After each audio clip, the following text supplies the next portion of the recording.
말씀은 요한복음 9장 35절에서 41절까지의 말씀입니다. 요한복음 9장 35절에서 41절까지의 말씀 한 절씩 교독합니다. 예수께서 그들이 그 사람을 쫓아냈다 하는 말을 들으셨더니 그를 만나사 이르시되 내가 인자를 믿느냐.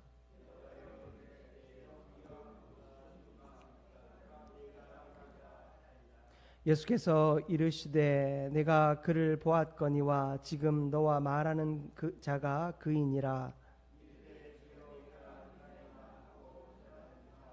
예수께서 이르시되 내가 심판하러 이 세상에 왔으니 보지 못하는 자들은 보게 하고 보는 자들은 맹인이 되게 하려 함이라 하시니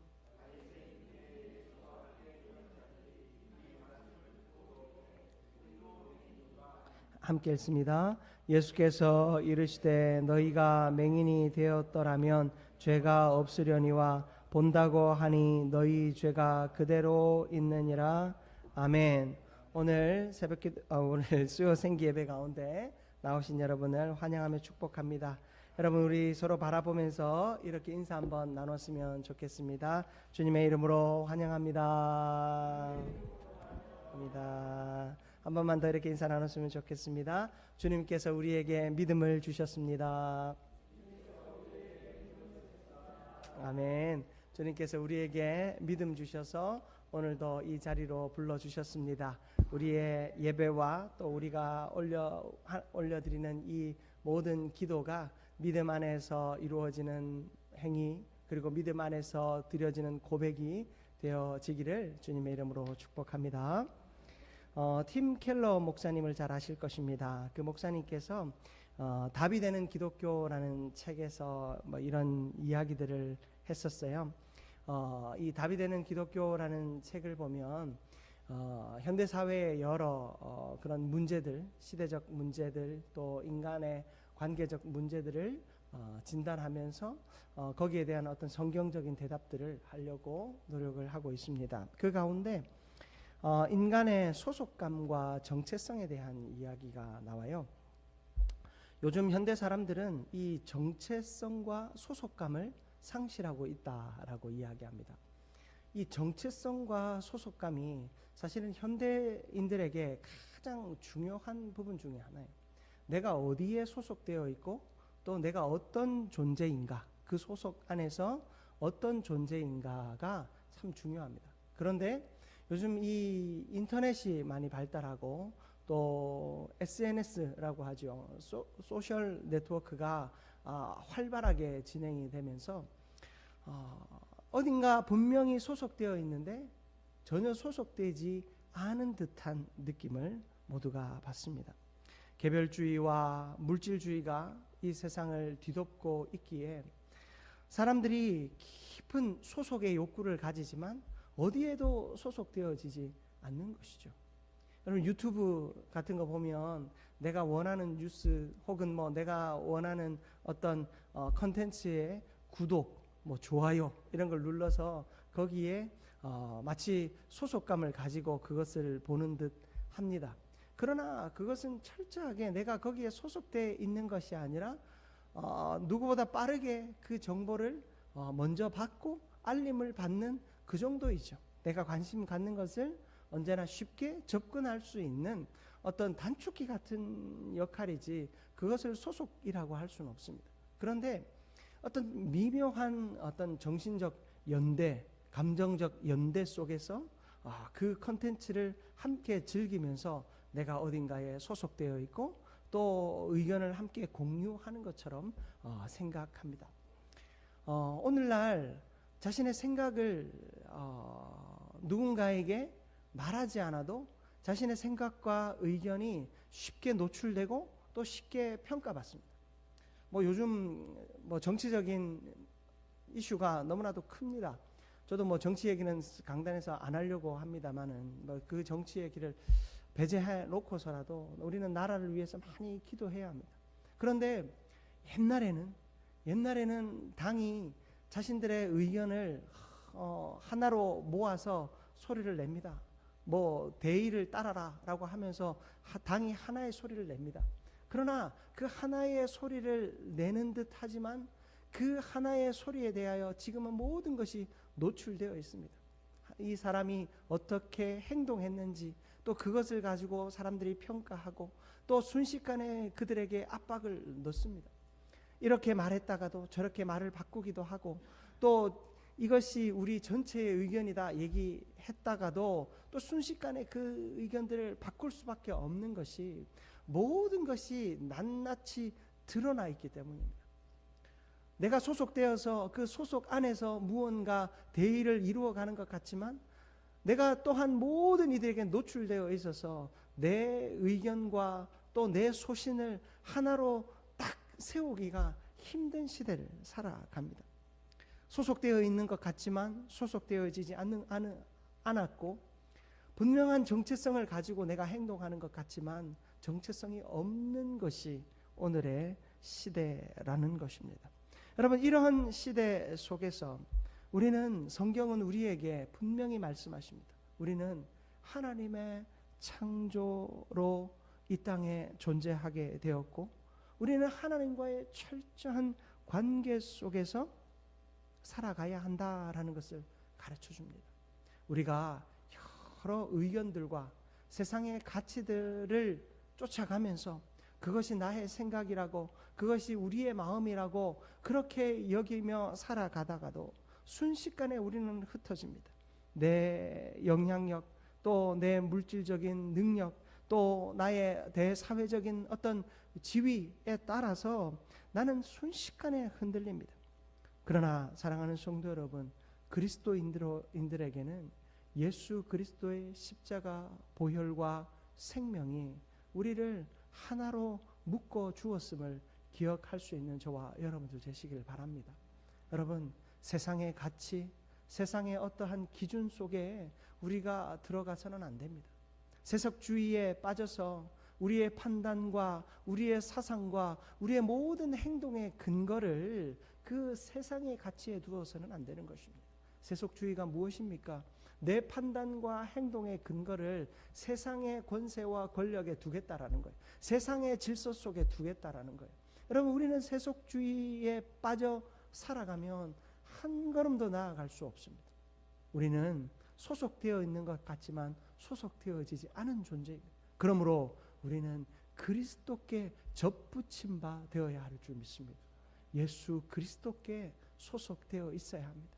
여러분, 우리가 이 혼란한 전국 속에서 우리가 어떤 편에 설 것인가가 중요한 것이 아니라, 하나님께서 이 땅을 통치하시는데, 하나님이 이 땅을 이끌어 가시는데 내가 그 하나님을 의지하고 서 있는가?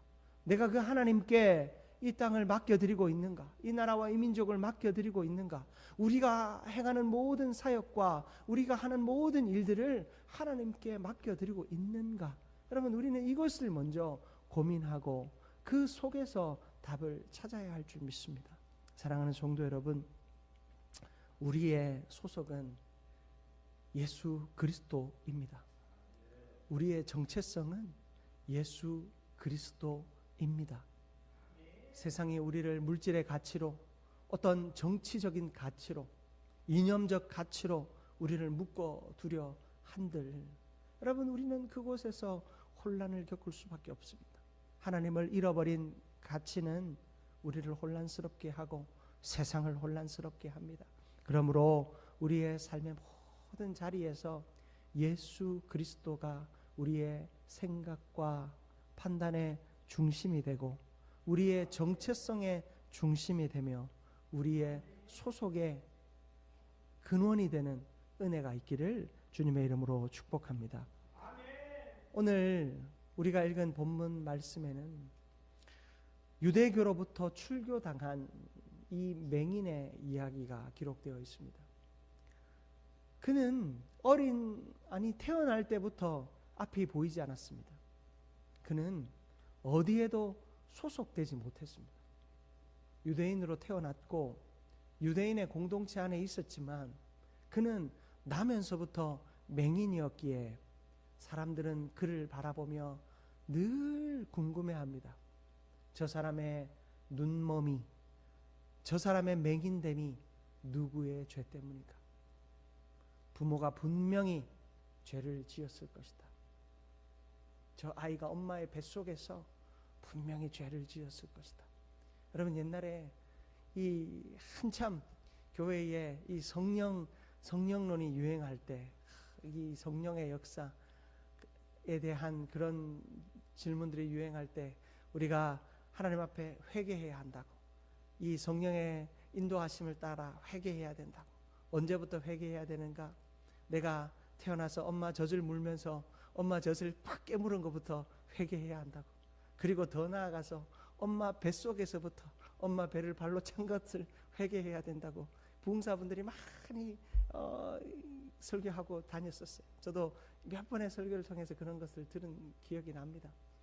우리의 죄악됨을 이야기하고 인간의 죄악된 본성을 이야기하기 때문일 테지만, 그것을 자칫 오해하면 오늘 이 유대인들처럼 이 사람이 엄마 뱃속에서 뭔가 죄가 있어서 태어날 때 하나님이 그를 눈멀게 하였는지, 아니면 이 아이를 잉태할 때 부모가 무슨 죄가 있어서 이 아이가 태어날 때부터 눈이 멀었는지, 사람들은 거기에 밖에 관심이 없었습니다. 이 눈먼 맹인은, 나면서부터 눈 멀었던 이 사람은 태어나는 그 순간부터 분명히 이 가정에 소속되어 있었고, 분명히 이 유대 공동체 안에 소속되어 있었지만 어느 공동체에도 소속되지 못했습니다. 천덕꾸러기였고, 인간으로서의 존중과 또 그 가치를 인정받지 못하는 존재였습니다. 모두가 자신을 바라보면서 이 사람의 눈먼이 누구의 죄 때문인가? 과연 무슨 죄를 지었을까? 거기에만 온통 관심이 있었던 것입니다. 여러분, 공동체는 무엇입니까?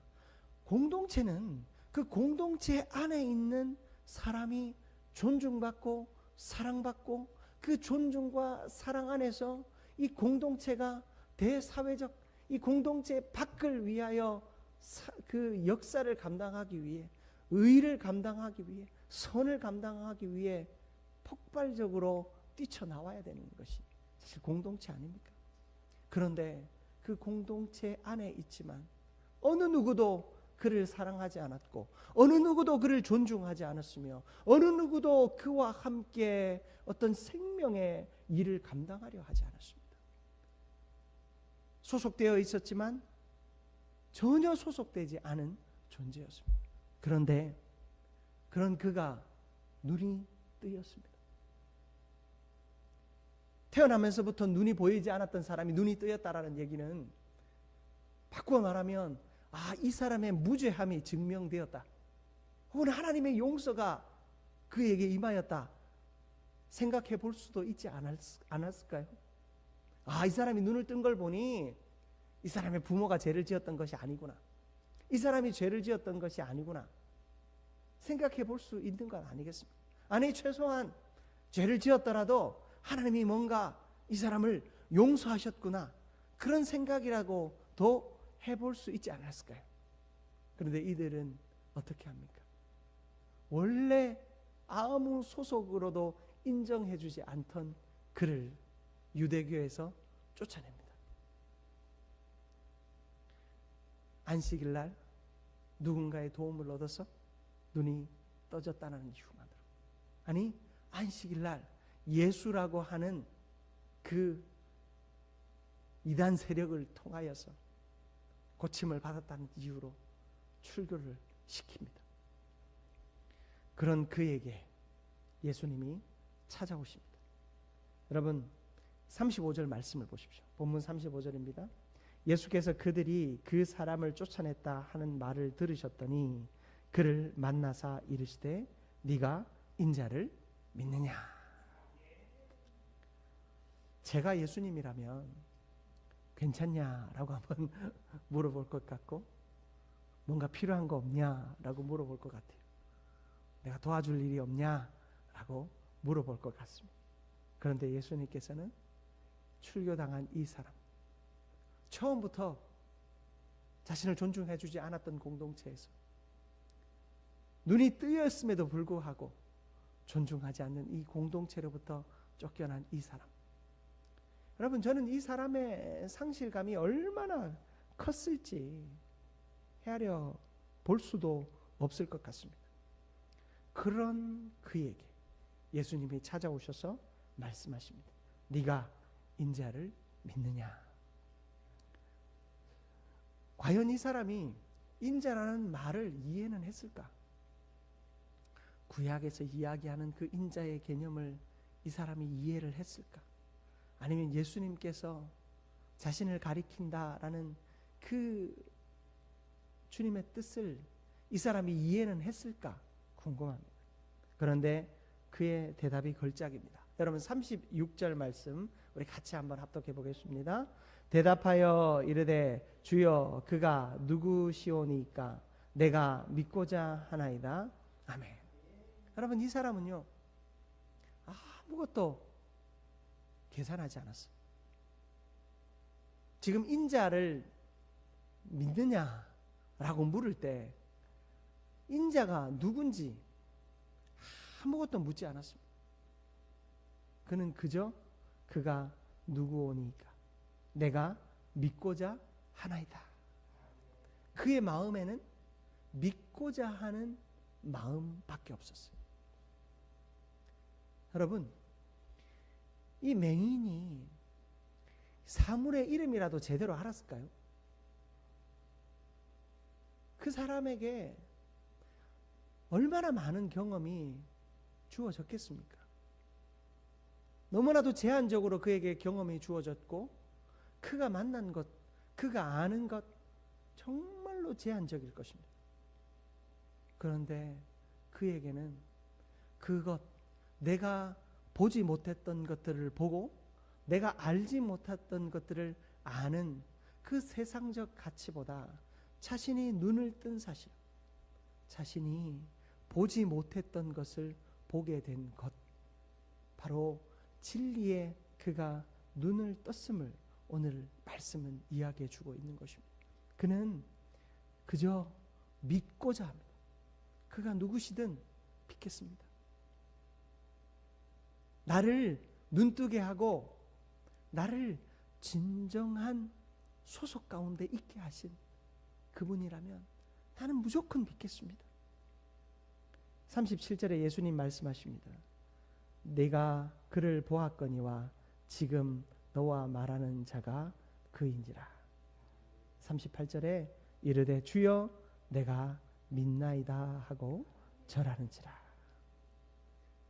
여러분 이 사람에게 예수님께서 보여주시고자 했던 것이 무엇이겠습니까? 예수님께서 이 사람에게 진정으로 보여주고자 했던 것은 내가 너를 환영한다. 내가 너를 기다렸다. 내가 너를 만나기 원했다라는 말씀을 이 사람에게 해주고 계셨던 것입니다. 세상 모든 사람들이 이 사람을 배척했고 이 사람을 괄시했습니다. 이 사람의 하는 행동, 이 사람이 하는 말 어느 것 하나 믿지 않았습니다. 공동체 안에 있지만 공동체 안에 존재로 인정해 주지 않았습니다. 그러나 예수님께서는 이 사람을 있는 그대로 부르셨고 환영해 주셨습니다. 그런 예수님 앞에 그는 엎드려 경배하였습니다. 사랑하는 성도 여러분,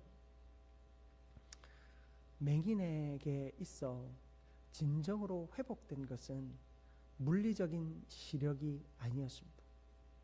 그에게 진정으로 회복된 것은 물리적인 시력이 아니라 믿음의 눈이었습니다. 사랑하는 성도 여러분, 우리는 신앙생활 하면서 많은 것을 보기 원합니다. 분별하기 원하고 지혜를 구합니다. 교회 일 하나 감당함에도 내가 많은 것을 보기를 원합니다. 어떤 이들은 또 이야기들을 많이 듣기 원합니다. 교회 안에 아무개 집사의 이야기, 아무개 전도사님의 이야기, 아무개 권사님의 이야기 다 듣고 싶어 합니다. 보고 싶어 합니다. 알고 싶어 합니다. 그러나 여러분, 그것을 알고 보아도, 그것을 알고 보았을 때 그 다음 우리의 행동은 무엇입니까? 본 그를 우리가 환영하고 있습니까? 아니면 그럴 줄 알았어, 우리가 그렇게 보고 있습니까? 여러분, 우리는 다 그렇게 예수 만난 사람들이에요. 저도 여러분 앞에 서 있지만 부끄럽기 그지없는 사람입니다. 하루에 12번, 12번은 좀 아닌 것 같고요. 저도 한두 번씩은 화도 나고요. 승질도 납니다. 예, 교회를 바라봐도 그런 마음이 들 수 있고, 사람을 바라봐도 그런 마음 들 수 있습니다. 여러분, 우리가 그런 모든 인간적인 감정의 끝에 예수님이 우리에게 보여주시는 영적 안목이 있는가 살펴보아야 하는 것입니다. 내가 많은 것을 보고 많은 것을 들어도 내가 보는 것과 듣는 것에 대하여 내가 어떤 마음으로 서 있는가? 내가 유대인들, 이 맹인을 쫓아낸 유대인의 마음으로 서 있는가? 아니면 그저 내가 보고 듣는 것이 무엇이든 상관하지 않고 그저 주님 내가 믿습니다 고백할 수 있는 진정으로 참으로 눈뜬 자, 이 사람과 같은 모습으로 서 있습니까? 사랑하는 성도 여러분, 우리의 눈이 진정으로 열려지기를 축복합니다. 우리의 귀가 진정으로 열려지기를 축복합니다. 눈으로 보고 본 것을 위하여 기도할 줄 알아야 합니다. 저는 며칠 전 밤에 자기 전에 알람 맞추려고 하다가 그 알람 맞추려고 하는데 이 뉴스 푸시가 딱 뜬 걸 보고 가짜 뉴스인가 하고 덮고 잤습니다. 내일 새벽 기도 와야 계엄이 선포됐대요. 가짜 뉴스인가 하고 잤어요. 새벽 기도 마치고 이제 집에 가려고 하는데 휴대폰에 또 뉴스 푸시가 잔뜩 들어와 있더라고요.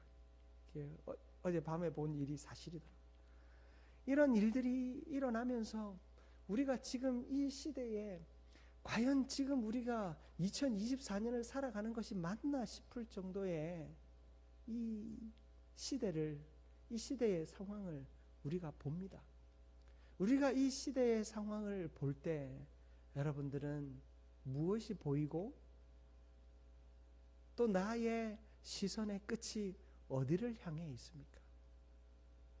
우리가 본 것을 위하여 기도할 수 있고 우리가 본 것을 위하여 하나님 앞에 엎드려 부르짖을 수 있는 우리 모두가 되기를 축복합니다.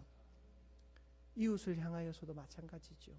교회 안에 어려움과 연약함 가운데 있는 성도들도 마찬가지입니다. 내 눈에 누군가가 보이고 내 귀에 누군가의 이야기가 들리면 그를 위하여 내가 할 수 있는 것은 무엇인지, 그를 위하여 내가 기도할 수 있는 방법은 무엇인지, 여러분 그렇게 우리의 마음의 방향이 이어질 때 우리는 진정으로 눈뜬 자가 될 줄 믿습니다. 진정으로 눈뜬 자는 주여 내가 믿고자 하나이다. 주여 내가 섬기고자 하나이다. 주여 내가 엎드리기를 원하나이다. 주여 내가 돕기를 원하나이다. 주여 내가 기도하기를 원하나이다. 주여 내가 예배하기를 원하나이다. 여러분 이러한 고백들이 우리의 입술에서 나오게 될 줄 믿습니다. 사랑하는 성도 여러분, 하나님은 우리의 삶의 자리마다 크고 작은 어려움들을 주십니다. 그 어려움과 시련을 주실 때 우리는 그 문제가 늘 무겁게 여겨지고 때로는 해결되어지지 않는 문제 앞에서 답답함을 느낄 때가 많습니다. 그러나 여러분, 답답한 건 하나님이 더 답답하리라 생각이 듭니다. 저와 여러분을 바라보며, 변하지 않는 저와 여러분을 바라보며 하나님이 더 답답하시리라 생각이 듭니다. 그러나 하나님은 기다려주시고 우리가 눈을 열어 보도록, 우리가 하나님의 진정한 뜻을 바라볼 수 있도록 기다리고 계신 줄 믿습니다. 여러분, 하나님의 마음을 헤아려 살피는 저와 여러분들 되기를 바랍니다. 그리고 하나님 안에서 영적인 눈이 열려지기를 축복합니다. 우리의 영적인 눈이 열려질 때 우리는 하나님의 약속을 볼 수 있습니다. 여러분, 아브라함에게 하나님께서 내 자손이 하늘의 별과 같으리라 라고 창세기 15장 5절에서 말씀하셨을 때, 여러분, 아브라함이 처음에는 믿었겠습니까? 그러나 그 아브라함에게 있어 그 말씀을 주신 분이 하나님이시다라는 사실을 그는 놓치지 않고 있었어요.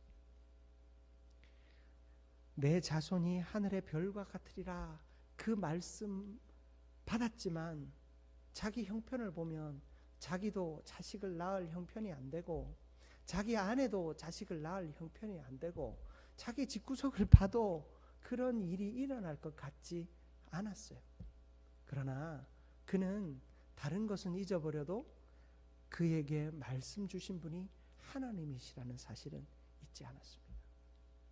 그런 그에게 하나님이 가끔 나타나셔서 그 약속을 생각나게 하십니다.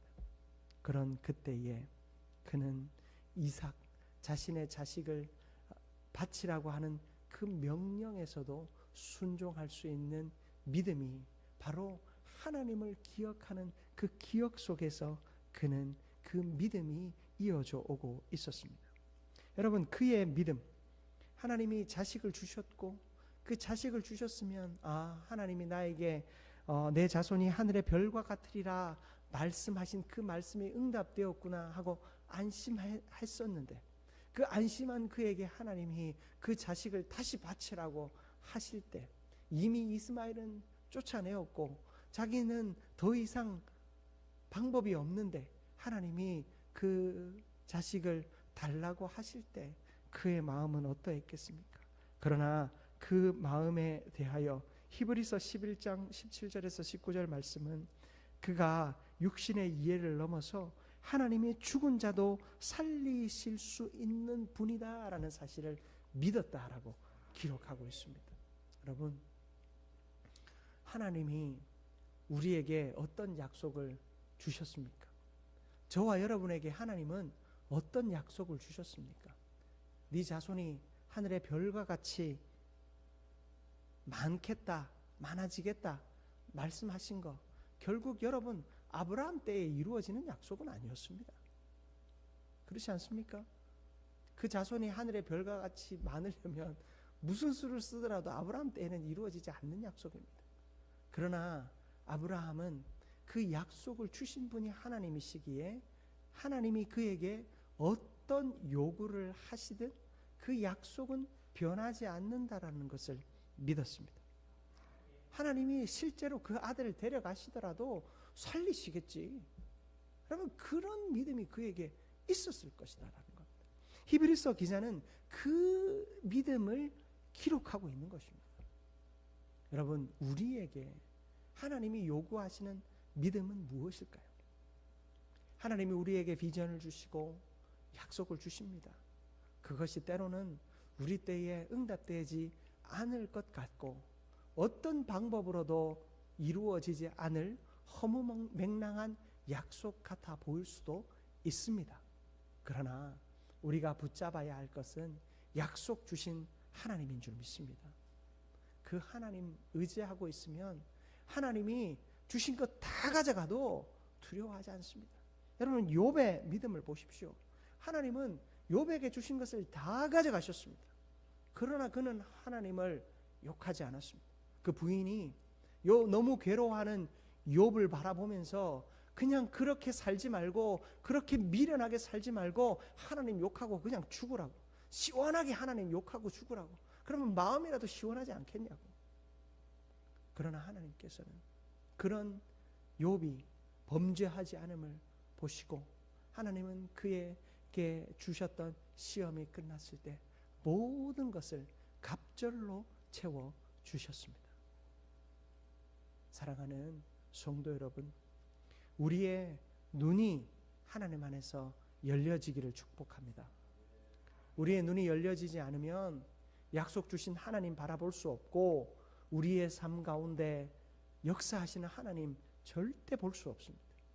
여러분, 우리가 많은 것을 봅니다. 경험이 많아지고 또 교회 사역 열심히 하다 보면 여러분 많은 게 보입니다. 저도요, 많은 게 보입니다. 많은 것을 보았습니다. 그런데 아무리 내가 많은 것을 보고 내가 아무리 많은 것을 안다 할지라도 영의 눈이 막혀져 있으면 보는 것으로 범죄하고 보는 것으로 하나님의 영광을 가리며 보는 것으로 성도들을 실족하게 할 것입니다. 사랑하는 성도 여러분, 맹인이 보았던 것, 그는 아직 많은 것을 보아야 하고 보고 싶고 알고 싶고 갖고 싶고 회복하고 싶지만 예수 그리스도가 그 앞에 섰을 때 그저 당신이 누군지 내가 알 수 없고 지금 나에게 무언가를 가져갈 수도 있고 나를 더 괴롭게 할 수도 있지만 나는 당신 믿습니다. 나의 눈을 뜨게 하신 바로 당신을 내가 믿습니다. 여러분, 그러한 믿음으로 하나님 앞에 온전히 서게 되는 우리 모두가 되기를 축복합니다. 오늘 단기 선교팀 또 우리가 모여서 예배도 하고 있습니다. 단기 선교팀도 우리의 눈이 열려지기를 기도했으면 좋겠습니다. 하나님, 내가 가기 전에 먼저 우리에게 열어 보여 주옵소서. 나를 사용하시는 하나님의 뜻을 보게 하시고 우리를 통하여 일하시는 하나님의 역사를 보게 하여 주옵소서. 필리핀 다바오 지역에 하나님의 필요를 보게 하시고 하나님의 생명의 역사를 내가 먼저 보고 가게 해 주십시오. 여러분, 이런 기도와 믿음의 고백이 우리 가운데 있기를 축복합니다. 하나님은 우리를 사용하기를 원하십니다. 여러분, 하나님은 우리를 그저 그냥 아무 쓸모없이 이 땅 가운데 두지 않으셨어요. 하나님의 창조는 목적이 있습니다. 여러분, 예수 처음 믿고 우리 세례 받을 때 배웠지 않습니까? 인간의 제일 된 목적이 무엇입니까? 하나님을 영화롭게 하는 거 아닙니까? 하나님을 기쁘시게 하는 거 아닙니까?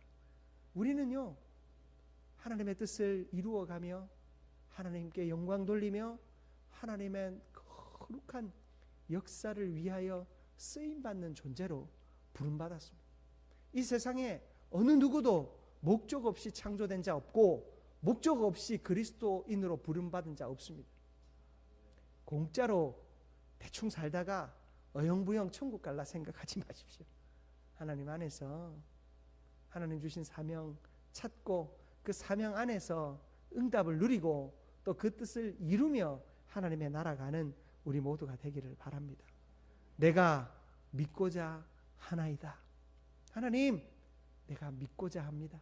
내가 순종하기 원합니다. 내가 예배하기 원합니다. 선교하기 원합니다. 내가 봉사하기 원합니다. 헌신하기 원합니다. 전도하기 원합니다.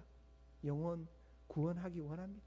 하나님, 하나님의 뜻을 깨닫게 하시고 주님이 열어 보인 것을 보게 되는 영적 안목 가진 우리 모두가 되기를 주님의 이름으로 축복합니다. 우리 시간 합심해서 기도하기 원합니다. 하나님, 내가 진정으로 눈이 열려지기를 원합니다. 내가 교회에서 많은 거 봅니다. 하나님, 내가 많은 거 보았습니다. 많은 경험했고 많은 거 들었습니다. 많은 이야기도 듣고 또 많은 일들도 들었습니다.